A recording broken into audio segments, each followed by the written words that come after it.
नमस्कार, स्वागत छ समय चक्रको यो अर्को नयाँ श्रृङ्खलामा। म धीरज बस्नेत। दर्शकवृन्द, 84 रुपैयाँमा किनेको कुनै सामान मती नछाडी बेच्ने हो भने अधिकतम कतिसम्ममा बेचिएला? धेरैमा 100 वा 110, तर यहाँ 142 रुपैयाँमा बेचिरहेको छ, त्यो पनि सरकारले। हो, तपाईँ हामीले दिनहुँ खरिद गर्ने पेट्रोल नेपाल आयल निगमले जम्मा 84 रुपैयाँमा इन्डियन आयल कर्पोरेसनसँग किन्छ र 142 रुपैयाँमा हामीलाई बेच्छ। पेट्रोल मात्रै होइन, डिजेल पनि तपाईँ हामीले तिर्ने भन्दा 39 रुपैयाँ 58 पैसा कममा निगमले किन्छ र हामीलाई 125 रुपैयाँमा बेचिरहेको छ। यति गर्दा पनि उ भन्छ निगम घाटामा गइरहेको छ। यस्तै हो भने टाँट पल्टिने अवस्था आउँछ। त्यसैले मूल्य बढाउनुको विकल्प छैन। निगम पेट्रोलको मूल्य 155 देखि 160 र डिजेलको मूल्य 135 देखि 140 पुर्याउन लागि परेको छ। सरकार नै कमाउ धन्दा बनाइरहेको तेलको मूल्य फेरि बढ्यो भने अनौठो नमाने हुन्छ, किनकि यसको तयारी सुरु भइसकेको छ। 84 रुपैयाँको पेट्रोललाई कसरी 142 रुपैयाँ पुर्याएर बेचिरहेको छ निगमले र सरकारले यसलाई कसरी कमाउ धन्दा बनाइरहेको छ, हेर्नुहोस् यो रिपोर्टमा। एक साता अघि नेपाल आयल निगमले रेकर्ड ब्रेक गर्ने गरी पेट्रोलियम पदार्थको मूल्य बढायो। निगमले पेट्रोलको मूल्य प्रति लिटर 3 रुपैयाँले बढाएर 142 रुपैयाँ पुर्यायो भने डिजेल मट्टीतेलको भाउ पनि प्रति लिटर 3 रुपैयाँले नै बढाएर 125 रुपैयाँ पुर्यायो। यति मूल्य बढाउँदा पनि पेट्रोलमा 13 रुपैयाँ 23 पैसा र डिजेलमा प्रति लिटर 11 रुपैयाँ 13 पैसा घाटा रहेको निगमको दाबी छ। निगमका अनुसार घाटा नखाई बेच्ने हो भने पेट्रोलको मूल्य न्यूनतम 155 रुपैयाँ 23 पैसा पुर्याउनु पर्छ भने डिजेलको मूल्य 136 रुपैयाँ 13 पैसा पुर्याउनु पर्छ। यतिका मूल्य बढाएको निगमले उपभोक्ताको ढाड सेक्ने गरी अझै मूल्य बढाउने प्रश्न सङ्केत गरिसकेको छ। अब हामीले चाहिँ अहिलेको घाटालाई चाहिँ जिरोमा लाने हो भने हामीले चाहिँ पेट्रोलमा करिब 13 रुपैयाँ बढाउनुपर्छ, डिजेलमा प्रति लिटर 11 बढाउनुपर्छ भने एलपी ग्यासमा हामीले चाहिँ करिब 500 रुपैयाँ वृद्धि गरी खण्डमा चाहिँ नेपाल आयल निगम चाहिँ ब्रेक इभन पोइन्टमा चाहिँ आउन सक्छ। पेट्रोलको मूल्य 155 देखि 160 सम्म पुर्याउने र डिजेलको मूल्य 135 देखि 140 सम्म पुर्याउने निगमको योजना छ। तर तपाईँ हामीसँग यतिका चर्को मूल्य असुलिरहेको निगमले इन्डियन आयल कर्पोरेसनसँग जम्मा 84 रुपैयाँ 32 पैसा प्रति लिटरमा पेट्रोल खरिद गर्छ।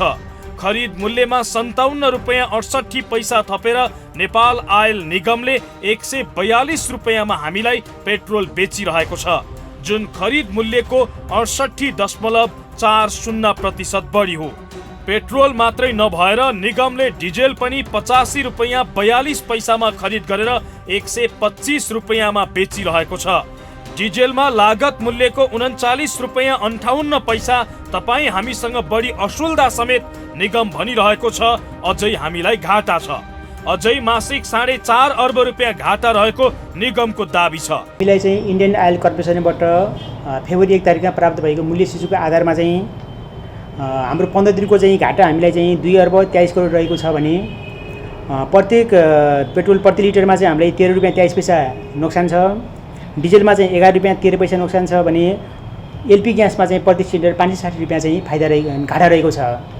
त्यसको अलावा मट्टीतेलमा चाहिँ 18 रुपैयाँ फाइदा छ भने हवाई इन्धनमा चाहिँ प्रति लिटर 10 रुपैयाँ 50 पैसा र अन्तर्राष्ट्रिय तर्फ चाहिँ 32 रुपैयाँ चाहिँ हामीलाई चाहिँ फाइदामा रहेको छ। कसरी हुन्छ निगमलाई घाटा? कसरी पुर्याइन्छ 84 रुपैयाँमा भारतसँग किनेको पेट्रोलको मूल्य 142 रुपैयाँ? निगमका अनुसार खरिद मूल्यमा भन्सार शुल्क, सडक मर्मत सुधार, पूर्वाधार विकास कर, मूल्य अभिवृद्धि कर, अन्य विभिन्न शीर्षकका कर तथा शुल्क जोडेर बिक्री मूल्य निर्धारण गरिन्छ। इन्डियन आयलको डिपोबाट निगमको डिपोसम्मको ढुवानी ट्याङ्कर तथा बिमा खर्च, प्राविधिक नोक्सानी, निगमको प्रशासनिक खर्च र डिलर्सको कमिसन तथा खर्च जोडेर मात्रै बिक्री मूल्य तय हुने गरेको छ। त्यही कारण नेपाल आयल निगमले 84 रुपैयाँमा किनेको पेट्रोल उपभोक्तालाई 142 रुपैयाँमा बेच्ने गरेको छ।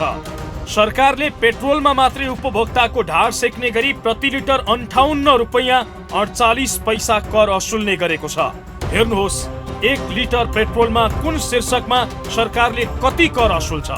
भन्सार शुल्क 25 रुपैयाँ 20 पैसा, पूर्वाधार विकास शुल्क 10 रुपैयाँ, सडक सम्भार शुल्क 4 रुपैयाँ, भन्सार सेवा शुल्क, वातावरण शुल्क र मूल्य अभिवृद्धि कर समेत गरेर 18 रुपैयाँ 48 पैसा। सरकारले विभिन्न शीर्षकमा कर बापत यतिका धेरै पैसा असुलिसकेपछि पनि यस बाहेक नेपाल आयल निगमले पेट्रोलमा प्रति लिटर 12 रुपैयाँ 42 पैसा उपभोक्तासँग थप असुल्ने गरेको छ। हेर्नुहोस् निगमले के शीर्षकमा थप पैसा असुल्छ। ढुवानी तथा बीमा खर्चमा 5 रुपैयाँ 1 पैसा, कमिसन खर्चमा 5 रुपैयाँ 55 पैसा, प्राविधिक नोक्सानीमा 1 रुपैयाँ 7 पैसा, निगमको प्रशासनिक खर्चमा 70 पैसा। यसरी कर र कमिसनमा मात्रै एकजना नेपालीलाई पेट्रोलमा प्रति लिटर सरकार र नेपाल आयल निगमलाई 70 रुपैयाँ बढी बुझाउन बाध्य बनाइएको छ। यो सरासर जनता मार्ने काम भएको उपभोक्ता अधिकार कर्मीहरू बताउँछन्। उनीहरूका अनुसार सरकारले जनताको ढाड सेकेर पेट्रोलियम पदार्थमा लुट मच्चाइरहेको छ। 58 रुपैयाँ त नाफा के छ भने त्यो उसले बढी मूल्यभन्दा बढी पैसा परिरहेछ। त्यो फेरि 84 रुपैयाँ पनि कहाँ हो भन्दाखेरि अम्लेखगञ्जसम्मको ढुवानी हो। फेरि है अम्लेखगञ्जसम्म पाइपलाइन सहितको आएर ढुवानी हो। अब त्यो अम्लेखगञ्जमा 84 रुपैयाँ पाएको सामान, अम्लेखगञ्जसँग ढुवानी खर्च सहित गरेर 84 रुपैयाँ पाएको सामान अब 58 रुपैयाँ थपेर चाहे कर अब लिएर जान्छ त लिएर जान्छ। अब पूर्वाधार खर्च भन्यो अनि त्यसपछि गरी 1% हेर्नुहोस्, 1% चाहिँ मूल्य के छ भने संयोजन खर्च जुन मूल्य बढ्यो भने मूल्य स्थिरीकरण कोष भनेर राखेको छ क्या, त्यो जाने अवस्था छ। यो सबैको पछाडि के हो भन्दा त्यो चुनेर लिएर जाने, त्यो 58 रुपैयाँ चुनेर लाने चाहिँ धेरै भयो क्या। हामीले हेर्नु त त्यो साबन अब उसो के छ भने कर्मचारीको तलब दिएछ अनि उसलाई सरसफाइ खर्च पनि के छ भने लुगा धुने सामानको लागि भनेर चाहिँ के छ भने आधी महिनाको तलब सर दिएछ। अनि हेर्नुहोस् त बोनसको अब भन्छन् मान्छेहरू, म यति मात्रै भन्न चाहेँ बोनस प्रति वर्ष बोनस छुट्टा छ। कहाँ देखिन्छ भन्दा नेपाल आयल निगमको वेबसाइटमा गएर वासलात हेर्ने बित्तिकै बोनस चाहिँ के छ भने वासलातमा बोनस छुट्टा छ। हामीले खाएनौँ, छुट्टाएपछि आज नभए 10 वर्षपछि खाइहाल्छन्।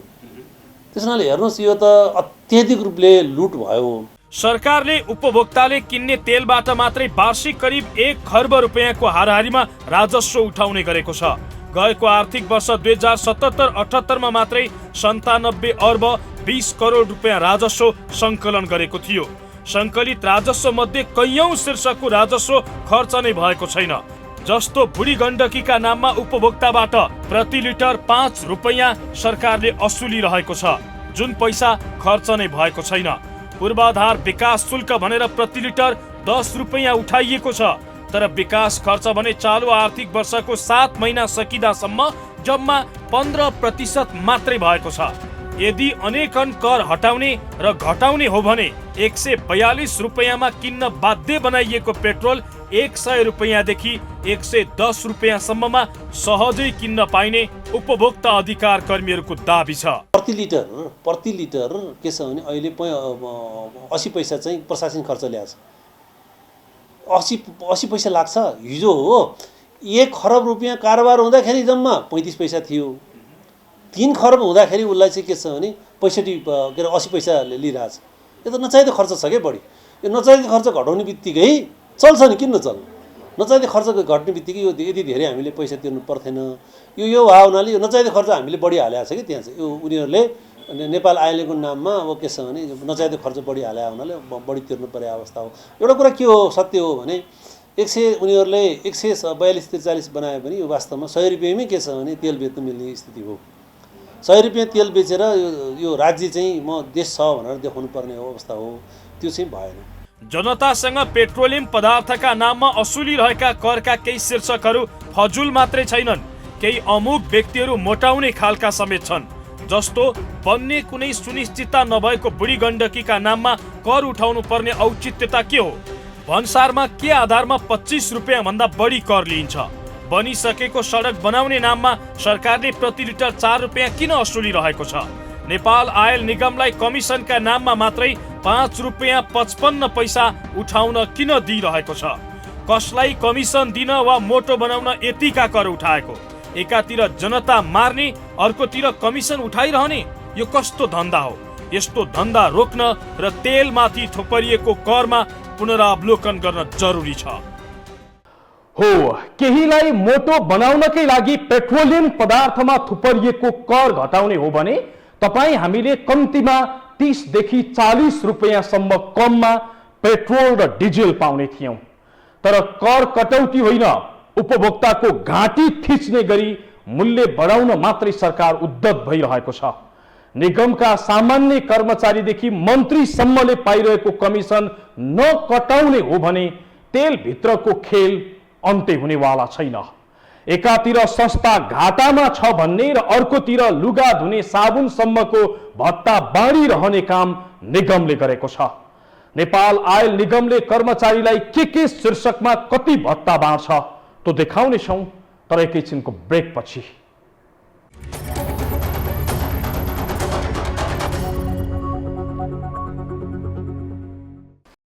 दर्शकवृन्द, देशमा विभेद भन्ने प्रथा जात र वर्गमा मात्रै छैन। समान जिम्मेवारी सम्हालेको सरकारकै कर्मचारी भित्र पनि सेवा सुविधामा यति ठुलो विभेद छ कि एक थरी कर्मचारी मरी दुःख गर्छन्, जनताको सेवा गर्छन्, मुस्किलले महिनाको तलब पाउँछन्। एक थरी कर्मचारी छन्, ती कर्मचारीको सेवा सुविधा हेर्दा लाग्छ तिनीहरू अर्कै ग्रहबाट आएका असाधारण क्षमता भएका कर्मचारी हुन्। यस्ता कर्मचारीको समूह नेपाल आयल निगममा छन्। जनताको ढाड सेक्ने गरी तेलमा मूल्य बढाएर कर्मचारीको लत्ता कपडादेखि लुगा धुने साबुनसम्मको सुविधा पाउने कर्मचारीहरू नेपाल आयल निगममा छन्। विधि पुर्याएरै जनताको पसिनामा मोज गर्ने यी कर्मचारीको जति नै आलोचना गरे पनि कम होला। के शीर्षकमा कसरी नेपाल आयल निगमको ढुकुटी रित्याइरहेका छन् कर्मचारीले, हेरौं यो रिपोर्टमा। हाल पेट्रोल 142 रुपैयाँ र डिजेल तथा मट्टीतेल 125 रुपैयाँमा बेच्दा पनि नेपाल आयल निगमलाई मासिक 4.5 अर्ब रुपैयाँ घाटा रहेको निगमको दाबी छ। मूल्य समायोजन पछि पनि 15 दिनमा करिब 2 अर्ब 23 करोड रुपैयाँ घाटा भएको निगमको जिकिर छ। घाटा सहेर तेल बेच्न नसक्ने अवस्थामा पुग्दै गएको निगमका अधिकारीहरूले बताउन थालेका छन्। उनीहरूका अनुसार यसै गरी तेल बेच्नु परे नेपाल आयल निगम टाट पल्टिने वालामा छ। त्यसैले मूल्य नबढाउनुको अर्को विकल्प नै छैन। यसरी अनेकन तरिकाबाट घाटा देखाएर उपभोक्ताको ढाड सेक्दै मूल्य बढाउन मात्रै खोजिरहने नेपाल आयल निगमले कर्मचारीलाई भने लुगा धुने साबुनसम्मको भत्ता बाँडिरहेको छ। निम्न वर्गीय नेपालीले प्रयोग गर्ने मट्टीतेलमा प्रति लिटर 18 रुपैयाँ 12 पैसा नाफा खाइरहेको निगमले कर्मचारीलाई भत्ता मात्रै मासिक 80 देखि 82 लाख रुपैयाँ बाँड्ने गरेको छ। हेर्नुहोस् कुन शीर्षकमा निगमले कर्मचारीलाई कति भत्ता बाँड्छ।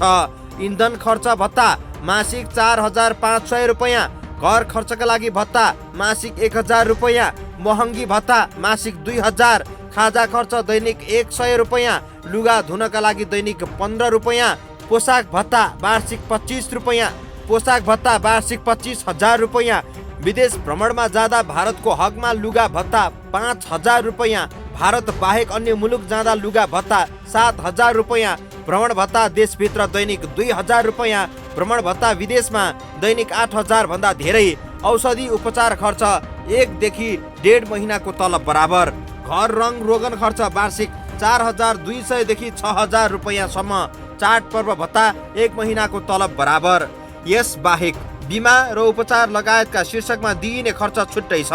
बेला बेला आधा अर्ब भन्दा धेरै बोनस समेत बाँड्ने गरेको खबर बाहिरिने गरेको छ। यति मात्रै होइन, 1% ब्याजमा घर जग्गा ऋण, 1 वर्षको तलब बराबर सामाजिक सुरक्षा भत्ता पनि निगमका कर्मचारीले पाउने गरेका छन्। निगम कर्मचारीले बिरामी नै नभए पनि वर्षमा 1 पटक औषधि उपचार खर्च बापत पनि भत्ता लिन्छन्। अधिकृत स्तरका कर्मचारीले 1 महिनाको तलब बराबर, सहायक स्तरका कर्मचारीले 1.5 महिनाको तलब बराबर र टेक्निसियन तथा हेल्परले 2 महिनाको तलब बराबर हुन आउने रकम औषधि उपचार खर्च बापत पाउँछन्। कर्मचारीले विदेशमा गएर उपचार गरेको बिल भरपाई पेश गरेको खण्डमा थप 5 लाख रुपैयाँसम्म उपचार खर्च दिने गरिन्छ। निजामती कर्मचारीले वर्षमा एकैपटक चैतमा पोसाक भत्ता बापत 10,000 रुपैयाँ पाउँछन्, तर निगमका कर्मचारीले वर्षमा 2 पटक पोसाक भत्ता बुझ्ने गरेका छन्। घाटामा गएको निगमका कर्मचारीलाई यतिका धेरै भत्ता किन भन्ने प्रश्नमा निगमका अधिकारीहरू यो स्वाभाविक भएको बताउँछन्। यसको विरोध गर्नुको कुनै तुक नभएको उनीहरूको प्रश्नीकरण छ। स्वाभाविक रूपमै हाम्रो चाहिँ लागतमा चाहिँ कर पनि जोडिन्छ। कर यदि घटेको खण्डमा चाहिँ पेट्रोल पदार्थको मूल्य पनि घट्न सक्छ भनेर चाहिँ हामी चाहिँ भन्न सक्छौँ। नेपाल आयल निगमका कर्मचारीहरूले चाहिँ जुनसुकै भत्ता खाए पनि सञ्चालक समितिबाट चाहिँ निर्णय भएको आधारमा मात्रै भत्ता खाने गरेको छ।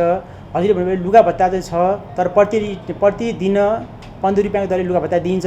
यो चाहिँ नेपाल आयल निगममा विगत लामो समयदेखि चलिआएको हो र यो किन दिइन्छ भन्दाखेरि नेपाल आयल निगमको कर्मचारीहरू चाहिँ ट्याङ्करसँग चाहिँ काम गर्नुपर्छ, तेलसँग काम गर्नुपर्छ, धुवाधुलोमा काम गर्नुपर्छ र लुगा चाहिँ प्रत्येक दिन फोहोर हुने भएकोले त्यो धुनको लागि चाहिँ 15 रुपियाँ भत्ता दिएको हो र त्यो चाहिँ अहिलेको अवस्थामा चाहिँ ज्यादा न्यून हो। तर त्यो भत्ता हामी चाहिँ नलिन पनि सक्छौँ। तर बोनसको कुरा गर्नुभयो हजुरले, नेपाल आयल निगम चाहिँ कम्पनी युनियन अन्तर्गत स्थापना भएको संस्था भएको हुनाले हामीले चाहिँ प्रत्येक आर्थिक वर्षमा बोनसको व्यवस्था मात्रै गरेका हौँ भने नेपाल आयल निगमले कुनै पनि कर्मचारीहरूले चाहिँ विगत 20 वर्षदेखि चाहिँ बोनस खाएको अवस्था चाहिँ छैन। सार्वजनिक संस्थान मध्ये सबैभन्दा आकर्षक तलब भत्ता निगमकै कर्मचारीले बुझ्दछन्। निजामती कर्मचारीको तुलनामा उनीहरूको सुविधा कम्तीमा तेब्बर बढी छ। आयल निगममा कार्यरत करिब 600 स्थायी करार र केही ज्यालादारीमा रहेका कर्मचारीको बैंक खातामा पुग्ने गरी मासिक करिब 4 करोड रुपैयाँ तलब सुविधामा खर्च हुने गरेको छ। यसमध्ये भत्तामा मात्र मासिक 80 देखि 82 लाख रुपैयाँसम्म खर्च हुने गरेको छ। निगम कर्मचारीले पेट्रोलियम जोखिम भत्ता, यातायात खर्च, लुगा धुने भत्ता, खाजा खर्च र महँगी भत्ता मासिक रूपमा बुझ्दै आएका छन्। नेपाल आयल निगमका कर्मचारीहरूले भत्ता घटाउने र कटाउने त परको कुरा, अहिलेको भत्ता कम भयो भन्दै आवाज चर्काउन थालेका छन्। अहिले पाइरहेको तलब भत्ता अपुग भएको भन्दै सुविधा थप गर्नुपर्ने उनीहरूको माग छ। अब यति रिपोर्ट हेरिसकेपछि तपाईलाई लाग्ला अब अरू सुविधा सोहोर्नका लागि कर्मचारीलाई अरू शीर्षक नै के होला र बाँकी? मजाले काम गरेर चुवावट रोकेर अलिकति निगमलाई व्यवस्थित गरिदिएदेखि लौ सुविधा त लिए, त्यसलाई ठिकै मानौला। तर के हुने नहुने, पाउने नपाउने सबै खाले सुविधा लिएर दिनभरि एसीवाला आरामदायी कोठामा बसेर दिन कटाएर घर फर्कने कर्मचारीबाट देशलाई नोक्सानी बाहेक अरू केही भएको छैन। नेपाली जनताले यो वा त्यो बहानामा र सम्भावनामा धेरै धैर्य गरिसके। अब चाहिँ आयल निगमको वैध लुट प्रवृत्ति रोकिन जरुरी छ। जनता लुट्ने निगम र सरकारको बहाना अरू पनि थुप्रै छन्। प्रसङ्ग जोड्नेछौँ एकैछिनको ब्रेकपछि।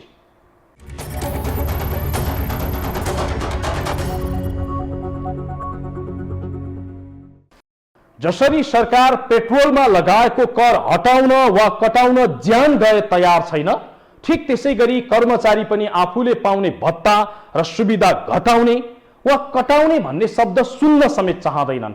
सरकारले बुढी गण्डकीको नाममा 2073 सालदेखि प्रति लिटर 5 रुपैयाँ कर उठाइरहेको छ, तर काम शून्य अवस्थामा छ।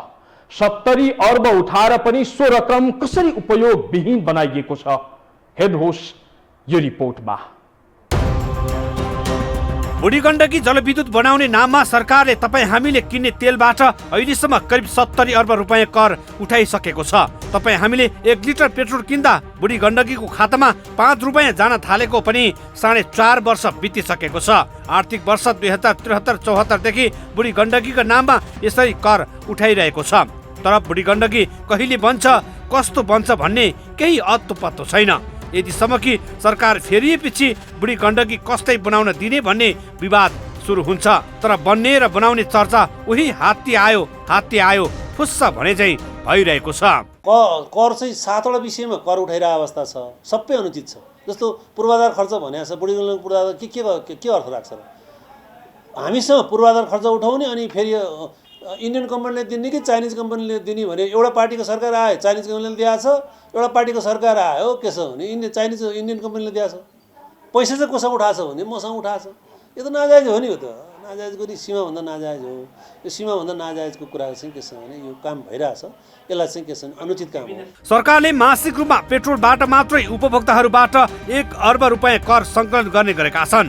हालसम्म आयोजनाको डिपिआर नै पुरा नगरेको बुढी गण्डकीका लागि पेट्रोलियम पदार्थबाट अरबौंको कर उठाइसकेको छ। सरकारले हालसम्म उक्त जलविद्युत आयोजना बन्ने नबन्ने कुनै टुङ्गो छैन। आर्थिक वर्ष 2073-74 तत्कालीन अर्थमन्त्री विष्णु पौडेलले स्वदेशी लगानीमै आयोजना बनाउने भन्दै लगानी जुटाउन 1 लिटर इन्धनमा 5 रुपियाँका दरले कर उठाउने व्यवस्था लागू गरेका थिए। बजेट आर्थिक वर्ष सुरु हुनुभन्दा 45 दिन अगावै आउने भएकाले आर्थिक वर्ष 2072-73 1 अर्ब 16 करोड राजस्व उठेको थियो। पछि आर्थिक वर्ष 2076-77बाट पूर्वाधार कर भन्दै दोब्बर बढाएर प्रति लिटर 10 रुपियाँ पुर्याइएको थियो। कुन आर्थिक वर्ष पूर्वाधार कर कति उठाए? आर्थिक वर्ष 2072-73 1 अर्ब 36 करोड, आर्थिक वर्ष 2073-74 9 अर्ब 43 करोड, आर्थिक वर्ष 2074-75 11 अर्ब 36 करोड, आर्थिक वर्ष 2075-76 12 अर्ब 41 करोड, आर्थिक वर्ष 2076-77 13 अर्ब 98 करोड, आर्थिक वर्ष 2077-78 जेठसम्म 15 अर्ब। जनतामाथि यसरी कर बढाउने मुख्य योजनाकार चाहिँ तत्कालीन अर्थमन्त्री युवराज खतिवडा हुन्। खतिवडाले राजस्व बढाउन 5 रुपियाँ लाग्दै आएको पूर्वाधार कर 10 रुपियाँ पुर्याएका थिए। मन्त्री खतिवडाले राजस्वको लक्ष्य नभेटेपछि 2076 फागुन 12 गते मन्त्री परिषदमा इन्धनमा थप पूर्वाधार कर थप गर्ने प्रस्ताव गरेका थिए। इन्धनमा कर बढाएर राजस्व बढाउने र आफ्नो पालामा यति राजस्व उठाए भनेर आफूले सफल बनाउने प्रयत्न गरेका थिए मन्त्री खतिवडाले। पेट्रोलियम पदार्थमा विभिन्न शीर्षकमा कर उठाउने र मूल्य वृद्धि गर्ने आयल निगम आफ्ना कर्मचारीहरूलाई भने लुगा धुने सम्मको भत्ता दिने गरेका छन्। आयल निगमको नेतृत्वमा आउने व्यक्तिले अकुत सम्पत्ति कमाउने र निगम सधैँ घाटामा हुने विषयलाई छानबिन गर्नुपर्ने भन्दै मूल्य वृद्धिको विरोध विद्यार्थी सङ्गठनहरूले पनि बेला बेलामा आन्दोलन गर्दै आइरहेका छन्। तर पनि निगम टसको मस हुँदैन, बरु अन्तर्राष्ट्रिय बजारमा मूल्य बढेकोले नेपालमा पनि मूल्य बढेको भन्दै पन्छिँदै आउने गरेका छन्। विभिन्न शीर्षकमा उठाउने नाजायज कर हटाए मूल्य स्वत कम हुने उपभोक्ता अधिकार कर्मीहरूको भनाइ छ। उपभोक्तासँग पैसा उठाउने, तर के छ भने त्यो खर्च पनि गलत रूपले खर्च गर्ने जुन काम भइरहेछ, यो चाहिँ के छ भने उपभोक्तामाथिको लुट हो। यो लुट चाहिँ बन्द हुनु। विद्यार्थी सङ्गठन वा अन्य सरकारवाला निकायहरूले मूल्यवृद्धि फिर्ता गर्ने विषय भन्दा पनि पेट्रोलियम पदार्थको खपत घटाउने खेर गइरहेको बिजुलीलाई सदुपयोग गर्नेतर्फ बहस थाल्न आवश्यक रहेको देखिन्छ। यसो हुन सके देशले नै घाटा बेहोरिरहेको पेट्रोलियम पदार्थको प्रयोग कम भई त्यसलाई विस्थापन गर्न सकिने उपभोक्ता अधिकार कर्मीहरूको तर्क छ। दर्शकवृन्द, नेपाल आयल निगम यति जर्जर बनिसकेको छ कि अब त्यस्तो कुनै असाधारण नेतृत्व नआएसम्म यो संस्था दिन प्रतिदिन दलदलमा फस्दै जाने निश्चित छ। नेपाल विद्युत प्राधिकरणको थिलथिलोलाई कुलमान घिसिङले औषधि उपचार गरे जस्तै त्यस्तै व्यक्ति आए नेपाल आयल निगममा यस्तो जर्जरताबाट उन्मुक्ति पाउन सक्ला, नत्र गाह्रो छ। काम नगर्ने, दिनभरि कार्यालय जाने, हाजिरी गर्ने, दुनियाँको असक्षमतालाई पावरका आधारमा भर्ती केन्द्र बनाउने कन्त बिजोगबाट संस्थालाई उठाउन ढिलो भइसकेको छ। बेलैमा सचेत भएको राम्रो। हौस् त, आजका लागि समय चक्र यति नै। समय चक्रका साथै यस टेलिभिजनका सम्पूर्ण समाचार बुलेटिन कार्यक्रम योहो टेलिभिजन.com, योहो खबर.com, युट्युब र फेसबुकमा पनि पढ्न र हेर्न सक्नुहुनेछ। मोबाइलमा योहो टिभी एप डाउनलोड गरी हामीलाई प्रत्यक्ष हेर्न सक्नुहुनेछ। समय चक्रको आजको प्रस्तुति सकियो। अहिलेलाई बिदा दिनुहोस्। नमस्कार।